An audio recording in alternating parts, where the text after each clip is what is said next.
कांवड़ यात्रा की शुरुआत हो रही है और इस वक्त क्या कुछ तैयारियां हैं, सुरक्षा के क्या इंतज़ाम है, इन सारे मसलों पर बातचीत करने के लिए हमारे साथ वो शख्स मौजूद हैं जिनके पास कमान है उत्तराखंड की है, जिन्होंने आज 4 साल पूरा किया मुख्यमंत्री के तौर पे। जी हाँ, उत्तराखंड के मुख्यमंत्री पुष्कर सिंह धामी जी। सर, इंडिया टीवी आपका बहुत बहुत स्वागत है। बहुत बहुत धन्यवाद आपका देवेंद्र जी और आपकी पूरी टीम का, पूरे इंडिया टीवी को देखने वाले सुनने वाले। क्योंकि हम लोग माँ गंगा के सामने हैं तो सबसे पहले मैं यही पूछूं कि कांवड़ यात्रा शुरू होने वाला है, क्या कुछ तैयारियां हैं? देखिए, कांवड़ यात्रा हमारे लिए एक बड़ा आयोजन होता है, कांवड़ मेला, और इसके लिए तैयारियां बहुत पहले से प्रारंभ हो जाती हैं। 13 तारीख से कांवड़ विधिवत रूप से यहाँ से प्रारंभ हो जाएगी और कल ही मैंने यहाँ कांवड़ की तैयारियों की समीक्षा की है, जिसमें हमारे सभी प्रकार की समीक्षा है। उसमें सबसे बड़ा आवागमन है, जो लोग कांवड़ यात्रा में आते हैं उनको रास्तों में किसी प्रकार की परेशानी न हो, सुरक्षा के सारे प्रबंध हों। हमारे जो घाट हैं जहाँ लोग स्नान करते हैं और माँ गंगा का जल लेकर जहाँ से जाते हैं, उन घाटों पर ड्रोन और कैमरों से निगरानी हो। पेयजल की बातें हों, पेयजल चूँकि भीषण गर्मी का समय भी होता है, मानसून भी है, उमस भी है, तो पानी पीने के लिए भी होना चाहिए। बिजली की सप्लाई निर्बाध रूप से 24 घंटे यहाँ पर चलती रहे, जिससे कि अन्य व्यवस्थाएं पूरी होती रहें।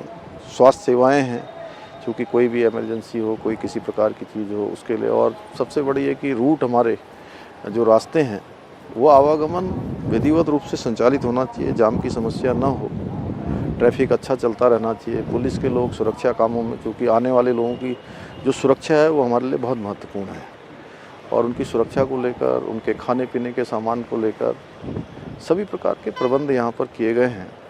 और साथ में पार्किंग की व्यवस्था एक बड़ा काम होता है, उसके लिए हमारे यहाँ पंतद्वीप से लेकर कई स्थान हैं और कुछ वैकल्पिक रूप से पार्किंग भी बनाई गई है।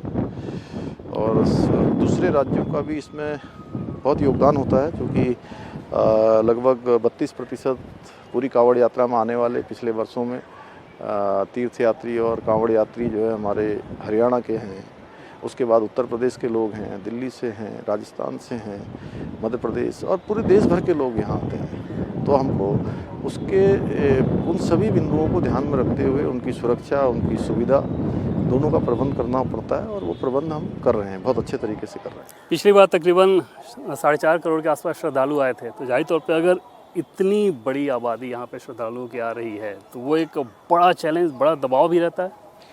नहीं, देखिए, चैलेंज, बहुत बड़ी चुनौती है कांवड़ मेले को संपन्न कराना, इसलिए सभी व्यवस्थाएं सभी विभागों में आपस में कोऑर्डिनेशन करके, और हमने जैसे चारधाम यात्रा इस बार जो स्टेक होल्डर्स हैं, हितधारक जो चारधाम यात्रा को संपन्न कराते हैं, इसी प्रकार से कांवड़ यात्रा को हमारे जनप्रतिनिधि हैं, व्यापार सभा के लोग हैं, धार्मिक संगठन के लोग हैं, गंगा सभा है, हमारे साधु संत हैं, और रास्ते रास्ते भर जिन लोगों का व्यवसाय चलता है वो लोग भी कांवड़ यात्रा के हितधारक हैं। तो उन सभी को हमने कहा है कि आप सब मेज़बान हैं और सरकार के साथ मिलकर सब मेज़बानी करेंगे, और सब मिलकर जो भी हमारी हर वर्ष चुनौती तो होती है इतनी बड़ी संख्या, लेकिन और संख्या भी हर वर्ष बढ़ती जा रही है। 4.5 करोड़ पिछले वर्ष थी, तो इस बार वो बढ़ेगी, इसका अनुमान है। जिस प्रकार से चार धाम में अभी तक 38 लाख लोगों को दर्शन कर चुके हैं, और पिछले सालों की तुलना में ये संख्या काफ़ी ज़्यादा है। तो हर जगह संख्या बढ़ रही, तो कांवड़ यात्रा में भी बढ़ेगी, लेकिन हमें चुनौतियाँ ध्यान में हैं, उन्हीं चुनौतियों को ध्यान में रख के हम योजना बना रहे हैं। अब थोड़ा बिंदुवार बात करें तैयारियों को लेकर, जैसे एक चीज़ रहती है जिसकी बहुत ज़्यादा चर्चा हो रही है, उसमें विवाद भी होता है कि खाने पीने की सामग्री, यानी कि जो दुकान हैं, जो सामग्री दी जा रही है, दुकानदार कौन है, इन सारी चीज़ों को लेके क्या कुछ फैसला किया गया? नहीं, दुकानदारों के लिए हमने कहा है कि अनिवार्य रूप से कम उनके पास पहचान पत्र होना चाहिए, और उनके पास लाइसेंस होना चाहिए, फूड डिपार्टमेंट का जो लाइसेंस मिलता है, क्योंकि आने वाले जो कांवड़ यात्री हैं उनको अच्छा शुद्ध भोजन मिले। और वो तो चूँकि माँ गंगा का जल लेकर जाते हैं, माँ गंगा का जल लेने आते हैं, माँ गंगा तो पवित्र हैं, हमारी मोक्षदायिनी हैं, जीवनदायिनी हैं, और वो जल लेकर महादेव जी को अर्पित करते हैं। तो इसलिए शुद्धता का हम पूरा ध्यान रखेंगे।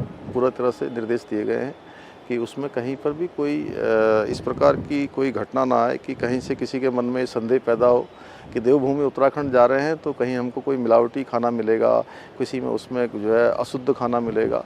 तो इस प्रकार की बात उनके मन में संशय बिल्कुल भी नहीं होना चाहिए, इसलिए वो संशय दूर हो, इसलिए पहले से ही अभियान हमने चला दिया है। एक बहुत ही घृणित और शर्मनाक शब्द आया, थूक जिहाद। मतलब इस तरह की चीज़ें, उसमें बहुत सारी वीडियो भी ऐसी आई जो पहले के दिनों में दिखी कि कैसे आई हैं। उसको लेके एक चिंता रहती है स्वाभाविक तौर पर कांवड़ियों के बीच कि यार जहाँ जा रहे हैं रास्ते में खा रहे हैं, पता नहीं क्या होगा। नहीं, थूक जिहाद हो, लब जिहाद हो, लैंड जिहाद हो देवभूमि उत्तराखंड में, वो किसी भी कीमत पर बर्दाश्त नहीं किया जाएगा। और यहाँ के लोग किसी प्रकार के जिहाद को स्वीकार करने वाले नहीं हैं। और देवभूमि क्या, देखिए देवभूमि के लोगों के साथ साथ पूरे देश के लोग, पूरे सनातन के लोग, देवभूमि का जो मूल स्वरूप है, अगर वो देवभूमि में नहीं बना रहेगा तो कहाँ बना रहेगा। इसलिए ये सब व्यवस्थित करना, इसको सुनिश्चित करना, ये हमारा कर्तव्य है और हम संकल्पबद्ध होकर इस कर्तव्य को आगे बढ़ा रहे हैं। उत्तराखंड में जो दुकानदार होंगे, क्या उनको अपनी आइडेंटिटी भी डिस्प्ले करनी होगी? हमने कहा है कि देखिए अपनी पहचान पत्र बताने में क्या दिक्कत है, बता दें अपना, लगा दें अपना, जिससे कि जो है कि लोगों के मन में कोई संशय न रहे। और फूड लाइसेंस होना ज़रूरी है, तो फूड लाइसेंस में कोई दिक्कत नहीं। जिस प्रकार से जो मानक है उन मानकों को पूरा करेंगे तभी फूड लाइसेंस मिलेगा। मतलब सीधे सीधे पूछें कि किस धर्म के, अगर वो मुस्लिम हैं तो अपनी आइडेंटिटी बताएं कि मुस्लिम दुकानदार हैं। देखिए कोई धर्म की बात नहीं है, अगर आइडेंटिटी बता देंगे तो सभी प्रकार के लोगों के लिए, यहाँ पर कोई इस प्रकार का भी नहीं है हमारे राज्य में कि किसी को किसी आधार पर, किसी पंथ धर्म के आधार पर भेद किया जा रहा हो, किसी को टारगेट किया जा रहा हो। यहाँ तो सब बहुत आराम से रहते हैं लोग आपस में, कोई ऐसी बात नहीं है। लेकिन फिर भी चूँकि कांवड़ यात्रा एक हमारी बहुत धार्मिक यात्रा है, आस्था श्रद्धा का ये हमारा एक तरह से पर्व है और बड़ा पर्व है, जिसमें 4, साढ़े 4, 5 करोड़ लोग जो है भाग लेते हैं। तो शुद्धता का और स्वच्छता का विशेष ध्यान रखने के लिए ये सब किया जा रहा है। एक चीज़ कहा जाता है कि जो कांवड़ यात्रा है उस पर मटन यानी कि चिकन मटन इन सब की बिक्री ना हो, इसका भी ध्यान रखा जाएगा उस रूट पे। हाँ बिल्कुल, हमने कहा है कि जिससे कांवड़ियों के मन मस्तिष्क पर कोई भी ऐसा विचार नहीं आना चाहिए, उसका प्रशासन जो है पूरी तरह से प्रबंध करेगा। असदुद्दीन ओवैसी हैं सांसद, अभी हाल के दिनों में बहुत सुर्खियाँ भी बटोरे जब विदेश में डेलीगेशन के एक सदस्य के तौर पे गए थे, लेकिन उनको इस पे बहुत एतराज़ है। और वो 2024 में सुप्रीम कोर्ट का यूपी सरकार को लेकर जो फैसला आया था दुकान के पहचान बताने को लेकर, उसको ये कह रहे हैं कि भाई पिछली बार सुप्रीम कोर्ट ने ऐसा निर्देश दिया था, फिर ये क्यों किया जा रहा है? नहीं, हमने जो भी किया है सब नियम और कानूनों के तहत किया है। हमने कांवड़ियों की जो आने वाले गंगा के भक्त हैं, महादेव के भक्त हैं, उनकी सुविधा और उनकी जो है मनस्थिति ठीक बनी रहे, किसी प्रकार का उनके मन में कोई संशय न रहे, उन सब बातों को ध्यान में रख के फैसला लिया है। आप मुख्यमंत्री के तौर पे ऐसे डिसीजन लेते हैं, लेकिन ये राजनीतिक बयानबाजियाँ ऐसी होती हैं, चाहे वैसी हो या दूसरे देखिए नेता हों। मैं इतना ही कहना चाहूँगा कि हम किसी को ना तो टारगेट कर रहे हैं, ना किसी को हम कोई भेद कर रहे हैं, ना किसी को हम कहीं रोकना चाहते हैं। हम तो केवल जो अच्छी बात है उसको कर रहे हैं, उसका तो सबको स्वागत करना चाहिए। और उसमें तो ओबीसी जी हों या अन्य लोगों, उनको भी आगे आके इसका स्वागत करना चाहिए। उसमें क्या दिक्कत है जी? अगर हम अपना नाम बता देंगे तो कोई प्रॉब्लम मुझे लगता नहीं कि उसमें होनी चाहिए किसी को। एक कुछ घटनाएं ऐसी हुई जिसमें लेके उस पर आरोप भी लगा, सोशल मीडिया पे बहुत कुछ चला कि पैंट उतार के पहचानने की कोशिश कराई जा रही है। इस बात को लेकर बहुत हमलावर हुए, चाहे ओवैसी हो या एसटी हसन हो। ओवैसी का ये कहना था कि अगर सरकारें कमज़ोर होती हैं तो ऐसी घटनाएं हुई, हालांकि वो उत्तर प्रदेश की घटना थी। ऐसा यहाँ कोई प्रकरण नहीं आया है। और यहाँ पर हमने केवल इतना ही कहा है कि भाई जो फूड डिपार्टमेंट का लाइसेंस है वो लगाइए, अपना पहचान पत्र बता दीजिए, क्योंकि लोगों को शंका न हो और किसी प्रकार के उनके मन में कोई संदेह न हो। ऐसे राजनीतिक स्टेटमेंट को अगर देखें कि ओवैसी का ये कहना है कि अगर सरकारें कमज़ोर होती हैं तो इस प्रकार से उदंडता, यानी कि जो कांवड़िए हैं वो उदंडता दिखाते हैं, कैसे देखते हैं इसे? नहीं, कोई नहीं। शिव भक्त कांवड़िए हमेशा से जो है भगवान के, वो तो एक तरह से भक्त हैं। यहाँ से इतना लंबी यात्रा करके, पद यात्रा करके माँ गंगा का जल लेते हैं, कई दिनों में अपने स्थानों पर पहुँचते हैं। उनके बारे में इस प्रकार का विचार मैं समझता हूँ नहीं रखना चाहिए किसी को। कांवड़ यात्रा को लेके जो कुछ हुआ, उसमें जो जिस समस्या की हम लोग बात कर रहे हैं, उसमें एसटी हसन का ये कहना था कि ये तो पहलगाम जैसी घटना होगी। इतनी बड़ी आतंकी घटना को इस एक घटना से जोड़ के देखना, इसे कैसे? देखिए, जो लोग पहलगाम आतंकवादी घटना का भी समर्थन कर रहे हों अंदर, उस पर भी खुलकर न बोल रहे हों, उनके बारे में आप क्या कह सकते हैं? वो हर जो अच्छा काम होता है उस पर कोई ना कोई राजनीतिक ऐसा बीच में जो है रास्ता रोकने वाला काम कर देते हैं, बीच में इस प्रकार के बयान दे देते हैं जिसका दूर तक कोई न सिर न पैर, कोई सच्चाई से और वास्तविकता से कोई लेना देना नहीं होता है। उसी प्रकार से ये सब बयान है। कांवड़ यात्रा को लेकर राज्य सरकारें सहूलियत देती हैं, उत्तराखंड में आप देते हैं, उत्तर प्रदेश सरकार दे रही है, लेकिन दिग्विजय सिंह का ये कहना है कि राज्य सरकारें दे सहायता वो तो ठीक है, लेकिन नफरत नहीं फैलाना चाहिए, यानी कि कांवड़ यात्रा से नफरत फैलता उनको नजर आ रहा है। नहीं, ये तो सबकी हमारी जो है बहुत मेल मिलाप की यात्रा है और बहुत सारे स्थानों पर सभी धर्मों के लोग जो है कांवड़ यात्रियों पर फूल भी बरसाते हैं। वो तो अपनी अपनी मानसिकता की बात है, जैसा वो हो सकता है वो अपने बारे में ऐसा विचार करते हो कि इससे कहीं ये फैलेगा तो हमको जो है ध्रुवीकरण होगा। हम लोग इस प्रकार की बातें नहीं करते। ये तो तुष्टीकरण की राजनीति जो लोग करते रहे हैं, वो जब भी हम अच्छा काम करते हैं तो उस पर वो कह देते हैं। हम अतिक्रमण हटाते हैं तो कहते हैं अतिक्रमण नहीं हटाना चाहिए। हम यूसीसी लागू करते हैं तो कहते हैं हिंदुत्व की प्रयोगशाला यहाँ बना दी है। हम कोई काम करते हैं, हम यहाँ पर दंगा विरोधी कानून लागू करते हैं, उस पर उनको आपत्ति होती है। हम लैंड जिहाद के खिलाफ कार्रवाई करते हैं, उस पर उनको कार्रवाई होती है। धर्मांतरण कानून हम बनाते हैं, उस पर उनको विरोध।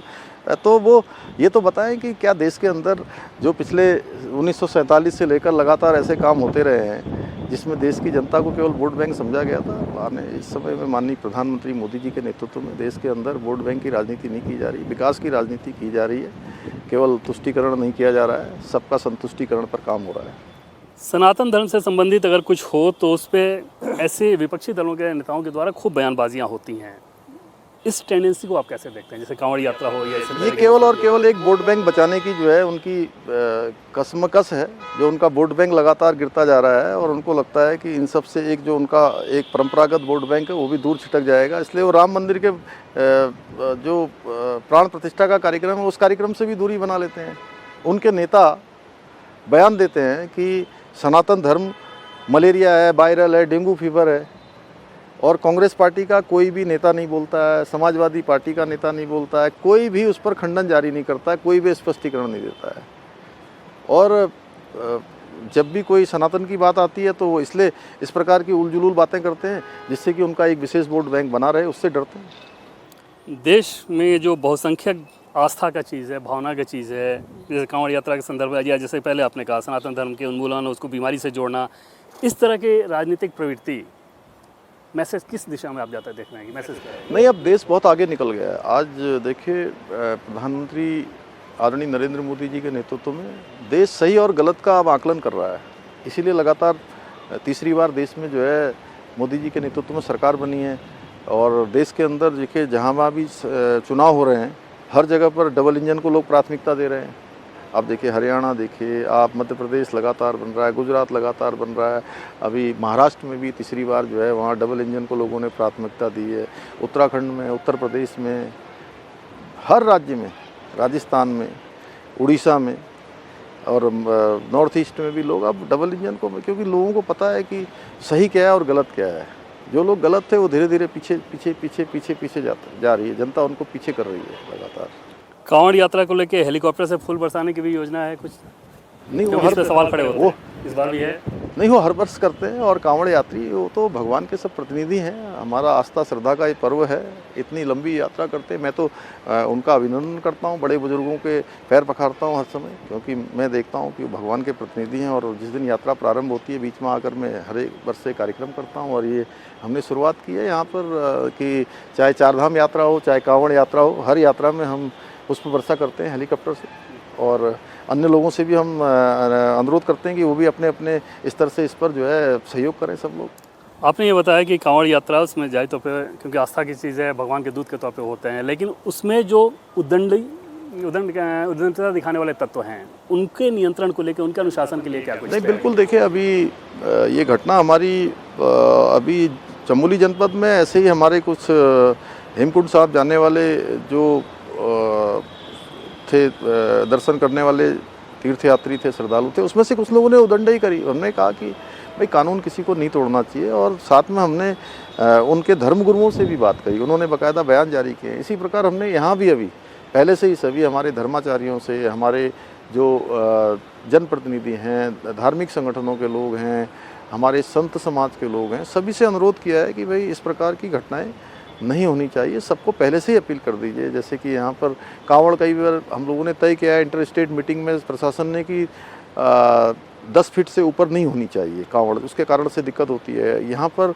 जो डीजे चलाते हैं उसका साउंड बहुत ज़्यादा होता है तो ध्वनि प्रदूषण होता है। तो ये सब बात हुई है और मुझे लगता है कि शांतिपूर्ण तरीके से होगा और कानून कोई अपने हाथ में नहीं लेगा। इसमें अगर स्पेसिफिक चीज़ें और बातें, जैसे 2 चीज़ आपने बताई कि कांवड़ की एक तो लंबाई कितनी होनी चाहिए, तो 10 फीट से अधिक नहीं होनी चाहिए, डीजे कोई ऐसा कानफोड़ डीजे नहीं होना चाहिए, और जो चीज़ जो कि दर्शक जाने कि हाँ भाई ये चीज़ें हैं जो कि अनुशासन के तहत आपको नहीं, हमने देखिए हम अनुरोध कर रहे हैं। एक तो क्या है कि प्रधानमंत्री जी ने अपनी मन के बात के कार्यक्रम में हमारे जो ऋषि मुनियों ने, हमारे पूर्वजों ने, हमारे बड़े बुजुर्गों ने कुछ यात्रा के नियम बनाए हैं।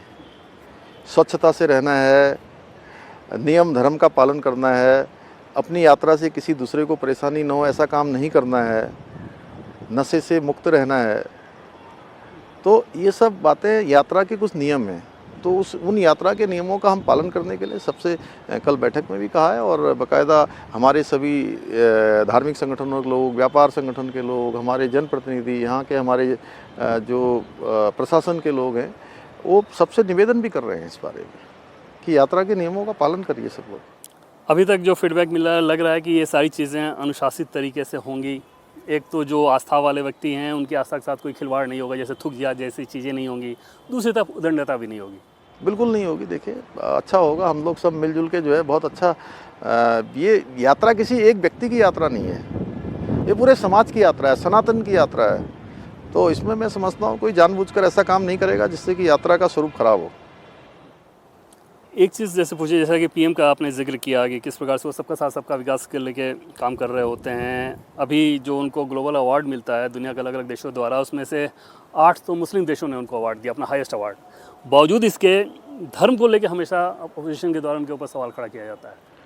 देखिए अपोजिशन के पास जब कोई चीज़ बचती नहीं है तो वो केवल आरोप लगाते हैं। आज आदरणीय प्रधानमंत्री श्री नरेंद्र मोदी जी की जो स्वीकार्यता है वो विश्व में सर्वाधिक है, और इसका उदाहरण है इतने देश जो है, और मुस्लिम देश उनका अपने देश का सर्वोच्च सम्मान उनको दे रहे हैं। यह केवल प्रधानमंत्री जी के लिए नहीं, प्रधानमंत्री तो 140 करोड़ देशवासियों के प्रतिनिधि हैं। ये 140 करोड़ देशवासियों को गौरवान्वित करने वाला सम्मान है। सच में भारत का एक एक जनगण मन उनका जो सम्मान हो रहा है उस सम्मान से अभिभूत है और अपने आप को सम्मानित महसूस कर रहा है। और आपने उनके निर्देश के हिसाब से उत्तराखंड को जो मॉडल दिया, क्या जो कुछ लोग कहते हैं कि हिंदुत्व की प्रयोगशाला के तौर पे उत्तराखंड भी एक नई छवि बनाया है, सनातन का मॉडल है, कैसे देखते हैं ऐसे कमेंट? आप देखिए हमने यूसीसी लागू किया, प्रधानमंत्री जी की प्रेरणा से लागू किया, और हमारी पार्टी हमारे देश के एजेंडे में भारत के संविधान के अनुच्छेद 44 में इसका प्रावधान किया गया है। हमने जो भी किया है संविधान के अनुरूप किया है। हमने यहाँ पर लैंड जिहाद जो बड़ी संख्या में था, 6500 एकड़ ज़मीन अभी तक हम उससे मुक्त करवा चुके हैं। तो कहीं नीली चादर, कहीं पीली चादर, कहीं हरी चादर चढ़ाकर जो है ज़मीनें, सरकारी ज़मीनें कब्जा, इसी हरिद्वार में कितनी जगह पर कब्जा था जहाँ आप खड़े हैं, उसको हटाया तो जी उसको आपको 6500 एकड़। हाँ, और ऐसे कई सारे लोग थे जिन्होंने कब्जा करा। मैं बता दिया आपको कि नीली चादर, पीली चादर, हरी चादर चढ़ाकर जो है ऐसे चादर बिछाई और सरकारी ज़मीन पर कब्जा कर लिया। उसको हटाया है, विधि सम्मत तरीके से हटाया है और कानूनी तरीके से हटाया है। पहले उनको सबको जो है नोटिस भेजे गए कि भाई ये सरकारी ज़मीन है, आपने कब्जा किया, आप हटा दीजिए, और हटाया गया तो नीचे कोई अवशेष भी नहीं मिले। तो अगर कोई इसको कहता है कि यूसीसी लागू करना हिंदुत्व की प्रयोगशाला है, तो मैं मानता हूँ भाई कि आपको जो कहना है कहिए, लेकिन एक काम देवभूमि से शुरू हुआ है। यहाँ हिमालय है, यहाँ से गंगा जी निकल रही हैं, देखिए आपके पास से जा रही हैं, पूरे देश को जल जीवन दे रही हैं। यहाँ पर्वतराज हैं, यहाँ हिम ग्लेशियर है, यहाँ 71% जो है भूमि वनों से आच्छादित है। तो यहाँ से जब सब कुछ यहाँ से निकलता है तो यहीं सबसे पहले ये काम शुरू हुआ है। तो ये काम जब यहाँ हो गया तो सब जगह होगा। इसलिए सनातन अगर यहाँ नहीं होगा तो कहाँ होगा? ऋषि मुनियों की भूमि है, गंगा यमुना की भूमि है, 4 धाम की भूमि है, देवों से आच्छादित देवभूमि है। देवभूमि में सनातन नहीं होगा तो दुनिया में कहाँ होगा? मुख्यमंत्री के तौर पे क्योंकि 4 साल आपका समय पूरा हो गया, तो कौन सी बड़ी उपलब्धियां आज आप देखते हैं, जो बड़ी चीज़ें हैं जो कि देश के लोगों को आप बता सकें कि हाँ हमारे मॉडल की ये खासियत रही? देखिए हम लगातार प्रयास कर रहे हैं। हमने आदरणीय प्रधानमंत्री श्री नरेंद्र मोदी जी के नेतृत्व में, उनके मार्गदर्शन में अनेक कामों को आगे बढ़ाया है। जो भी संकल्प लिए हैं उन संकल्पों को पूरा किया है। जो हम कह रहे हैं वो कर रहे हैं। और यूसीसी हमने जो कहा था, हमने जो है देश के सामने, उत्तराखंड की जनता के सामने हमने प्रधानमंत्री जी के नेतृत्व में जाकर एक संकल्प अपना प्रस्तुत किया था। वो संकल्प हमने सिद्धि तक पहुंचाया, यानी कि जो हम वचन देते हैं हम उस वचन को पूरा करते हैं। हमने यहाँ कहा था कि हम नकल को पूरी तरह से रोक देंगे। हमने घोषणा पत्र में इसका उल्लेख किया था, अपने संकल्प पत्र में, और वो संकल्प हमने पूरा किया है। हमने यहाँ पर कहा था कि देवभूमि के मूल अस्तित्व को हम खराब नहीं होने देंगे, मूल अस्तित्व से छेड़छाड़ नहीं होने देंगे। हम भूमि का कानून भी लेकर आ गए। हमने अतिक्रमण हटाने का अभियान भी यहाँ पर प्रारंभ किया है। विकास की अगर मैं बात करूँ तो विकास हमने तेज़ी से यहाँ पर बहुत सारे विकास के कामों को आगे बढ़ाया। और विकास देवेंद्र जी, मैं आपसे कहना चाहता हूँ आपके माध्यम से कि विकास कोई एक दिन, एक साल, 2 साल, 4 साल, 5 साल की बात नहीं होती है। विकास अनवरत रूप से चलने वाली प्रक्रिया है, निरंतर चलने वाली प्रक्रिया है, वो रुकने वाली प्रक्रिया नहीं है। बहुत सारे काम हमने किए हैं, बहुत सारे काम आगे बढ़ा रहे हैं। देवभूमि की मूल संस्कृति, यहाँ की डेमोग्राफी, वो परिवर्तित ना हो, उससे कोई छेड़छाड़ ना हो, उसके लिए हम सख्ती से काम कर रहे हैं। भ्रष्टाचार एक बड़ा मुद्दा होता था, भ्रष्टाचार के खिलाफ हम कार्रवाई कर रहे हैं। पहले लोग कहते थे कि छोटी छोटी मछलियों को पकड़ा जाता है, बड़ी बड़ी मछलियां पर कोई हाथ नहीं डालता है। हमने कहा बड़ी मछलियां नहीं, मगरमच्छ भी जो है पकड़ से बाहर नहीं रहेंगे। आपने देखा होगा यहाँ पर चाहे किसी भी स्तर के हों, इसी हरिद्वार जनपद में जहाँ आप खड़े हैं 12-13 लोगों को एक साथ, उसमें सभी स्तर के थे, IAS भी थे, उसमें PCS भी थे, अन्य स्तर के अधिकारी भी थे। इसके अलावा हमने जो है फॉरेस्ट सेवा के IFS हों, उनको भी जो है उनके खिलाफ भी मामला आया तो कार्रवाई करी है, वो भी जेल गए हैं। IAS पहले भी जेल गए हैं। और हमने कहा जो भी गलत काम करेगा, जो भी अपनी कर्तव्यों से लापरवाही बरतेगा, वो किसी कीमत पर बर्दाश्त नहीं किया जाएगा। भ्रष्टाचार किसी कीमत पर यहाँ बर्दाश्त नहीं किया जाएगा। और 200 लोग अभी तक इस मामले में जेल की सलाखों के पीछे जा चुके हैं। और ये अभियान हमारा रुकने वाला नहीं है। देवभूमि को पूरी तरह से पारदर्शी बनाना है, भ्रष्टाचार मुक्त बनाना है, ये हमारा संकल्प है। आखिर में एक सवाल, क्योंकि आप उसी विचारधारा के हैं, RSS, कांग्रेस का ये कहना है, कांग्रेस के नेता है कर्नाटक में मल्लिकार्जुन खड़गे के बेटे जो कि मंत्री भी हैं वहाँ पर, उनका ये कहना है कि देश में अगर कांग्रेस की सरकार आई तो RSS पे प्रतिबंध लगा देगी। आप कैसे देखते हैं इसे? अरे देखिए, RSS इतने सालों से, इस वर्ष RSS का राष्ट्रीय स्वयंसेवक संघ का शताब्दी वर्ष मनाया जा रहा है। और RSS के इतने समाज के हर वर्ग में आज संघ हर प्रकल्प में काम कर रहा है, हर क्षेत्र में काम कर रहा है, सेवा के क्षेत्र में काम कर रहा है। और कोई ऐसा क्षेत्र नहीं है जहाँ से राष्ट्रीय स्वयंसेवक संघ से प्रशिक्षित स्वयंसेवक या संघ के विचार को लेकर काम न कर रहे हों। तो मैं समझता हूँ कि इस प्रकार की बातें केवल बयानबाजी है, कुछ लोगों को खुश करने के लिए। इसमें कहीं वास्तविकता और धरातल पर दूर दूर तक इससे कोई लेना देना नहीं है। सर, इंडिया TV से बातचीत करने के लिए बहुत बहुत धन्यवाद, और कांवड़ यात्रा के लिए शुभकामनाएं, क्योंकि निश्चित तौर पे श्रद्धालुओं की संख्या को देखते हुए एक बड़ा दबाव ज़रूर होगा कि कैसे सफलतापूर्वक इसे पूरा करें। बहुत धन्यवाद देवेंद्र जी।